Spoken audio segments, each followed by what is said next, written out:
In the early 1990s, most internet apps were monolithic. Everything ran as a single program. A monolithic architecture is simple. A client sends a request to the server processes it and talks to the database.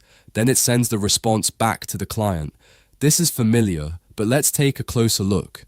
Inside the server, there is a single application, for example, an e-commerce app. It contains multiple modules or services like user, product, order, and billing. Imagine the product service is very busy. It cannot handle all requests. What can we do? We could scale the product service, but can we scale it alone? No, because it is part of the larger application. It depends on other services. We cannot scale it individually. The solution is to scale the entire application. We run multiple servers with the same app. A load balancer directs clients to the best server. The problem is we scale everything just to handle one busy service. This wastes resources and increases costs. Another issue is deployment. Suppose we want to change the order service. Can we update it without affecting others? No. In monolithic apps, deployment happens for the entire application.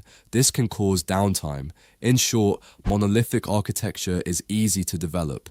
It is simple to scale and deploy initially, but it has disadvantages.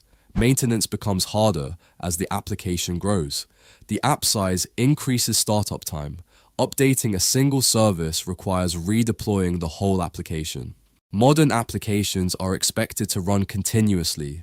To reduce these problems, many systems use microservices architecture. Let's start simple. In a monolithic architecture, the server runs a single application.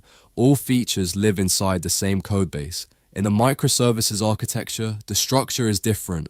A client sends a request to an API gateway. The API gateway is the entry point of the system. It receives client requests and routes them to the correct service. It can also handle authentication, rate limiting, and request aggregation. Behind the API gateway, there are multiple servers. Each server runs a small independent service. Each service has a clear responsibility.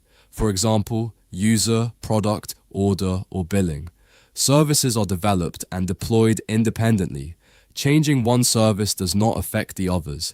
Each service usually owns its own database. This keeps services isolated from each other.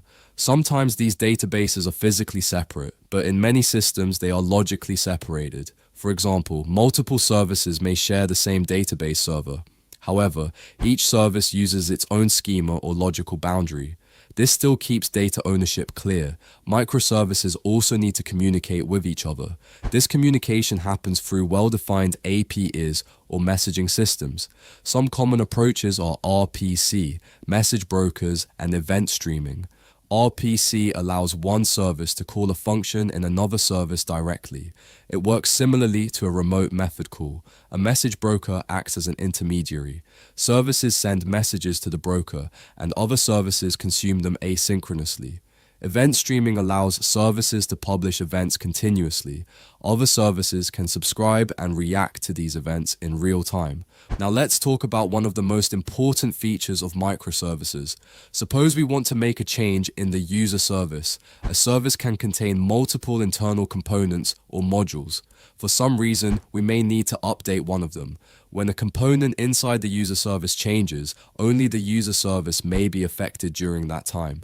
Other services continue to operate normally. This is one of the biggest advantages of microservices architecture. In short, the key difference between monolithic and microservices architectures is independent deployability. In a monolithic app, updating one feature requires redeploying the entire application, which can cause downtime. In microservices, each service is independent. You can update a single service or even a component inside it without affecting other services. This allows continuous operation, faster updates, and more efficient scaling. There are many free courses in the courses section of our channel. I recommend checking them out. You can also support us by subscribing and joining the channel. Keep learning.